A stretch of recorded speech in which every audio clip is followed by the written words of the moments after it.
మనం తమ్లైన్లో చెప్పుకున్నట్టుగా ఈ వీడియోలో తుంగభద్ర నది హిస్టరీ తెలుసుకుందాం. అంతకంటే ముందు మన వీడియోని చిన్న లైక్ చేయండి. చివరిలో చెప్తే ఎవరు చూడడం లేదు, అందుకే ముందే చెప్తున్నా. ఇంకా తుంగభద్ర నది మన ఆంధ్రప్రదేశ్లో దీనికంటూ ఒక ప్రత్యేకమైన స్థానం ఉంది. తుంగభద్ర నది కృష్ణా నదికి అతి ముఖ్యమైన ఉపనది. రామాయణ కాలంలో పంపా నదిగా పిలుచుకునేవారు ఈ తుంగభద్ర నదిని. తుంగభద్ర అనే పేరు ఎలా వచ్చిందో తెలుసా? కర్ణాటక రాష్ట్రంలో కూడ్లి అనే గ్రామం వద్ద తుంగా నది మరియు భద్రా నది రెండు నదులు ఉన్నాయండి. ఈ రెండు నదులు కూడ్లి అనే ఒక గ్రామం వద్ద కలుస్తాయి. ఈ నదుల కలయిక వలనే విడివిడిగా ఉన్న పేర్లు కాస్త ఒక్కటే తుంగభద్ర నదిగా పిలువబడుతుంది. చూశారు కదా తుంగభద్ర నది అని పేరు ఎలా వచ్చిందో. ఇంకా ఈ తుంగభద్ర నది కర్ణాటక, ఆంధ్రప్రదేశ్, తెలంగాణ రాష్ట్రాల్లో 3 రాష్ట్రాల్లో ప్రవహిస్తుంది.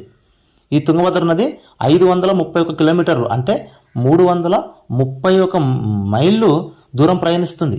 కర్ణాటకలోని దావణగిరి, బళ్ళారి, హొస్పేట, సిరుగుంప, హరిహర, ఆంధ్రప్రదేశ్లో కర్నూలు, మంత్రాలయము, తెలంగాణలో జోగులాంబ, గద్వాల జిల్లాలో ఈ నది ప్రవహిస్తుంది. ఈ తుంగభద్ర నది మన ఆంధ్రప్రదేశ్లోకి ఎంట్రీ ఇచ్చేది మాత్రం కౌతలం మండలం ఆదోని తాలూకా సమీపంలో కర్ణాటక నుండి ఆంధ్రకు చేరుకుంటుంది. ఈ తుంగభద్ర నది కృష్ణా నదిలో కలిసేది మాత్రం జోగులాంబ, గద్వాల జిల్లాలోని గుండిమల్ల అనే గ్రామంలో కలుస్తుంది. కర్ణాటక పూర్వీకులు ఒక సామెత అనేవారు, తుంగాపాన గంగా స్నానాన్ని. అంటే రుచికరమైన తీపిగా ఉండే ఈ తుంగభద్ర నీటిని త్రాగండి, పవిత్రమైన గంగా నదిలో స్నానం చేయండి అని అర్థం. పుష్కరాలు హిందువులకు పవిత్రమైన పుణ్యదినాలు. ఈ తుంగభద్ర పుష్కరాలు 12 సంవత్సరాలకు ఒకసారి పురస్కారాలు జరుగుతాయి. నేను మంత్రాలయంలో ఉంటాను కాబట్టి తుంగభద్ర నది నాకు ప్రక్కనే. నాకు 26 సంవత్సరాలు అంటే నేను 2008లో ఒకసారి, 2020లో ఒకసారి చూశాను. ఇది చాలా ఘనంగా అద్భుతంగా జరుగుతాయి.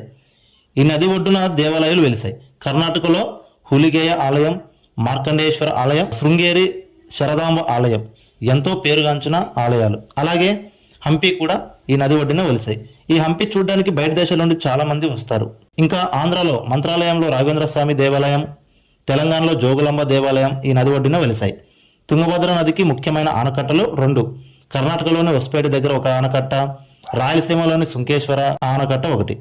ఇంత ప్రతిష్టాత్మకంగా పేరుగాంచిన ఈ తుంగభద్ర నది ఇప్పుడు దేశంలోనే అత్యంత కలుషితమైన నదులలో ఒకటిగా నిలిచింది. దీనికి ప్రధాన కారణం ఫ్యాక్టరీలు, వాటి ద్వారా వచ్చే కాలుష్యం.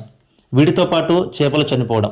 ఫ్యాక్టరీల కాలుష్యంలో వచ్చే వాసన ద్వారా భరించలేక చేపలు అలాగే మనుషులు కూడా రోగాల పాలవుతున్నారు. ఈ కలుషితమైన నీటిని పంటలకు వేయలేక ఎందరో రైతులు మరణిస్తున్నారు. తాగితే తుంగభద్ర నీటినే తాగాలి అనేవారు. అలాంటిది ఇప్పుడు ముదురు గోధుమ రంగులోకి మరీ తీవ్రమైన వాసన కలిగి ఉంటున్నాయి ఈ తుంగభద్ర నీళ్లు.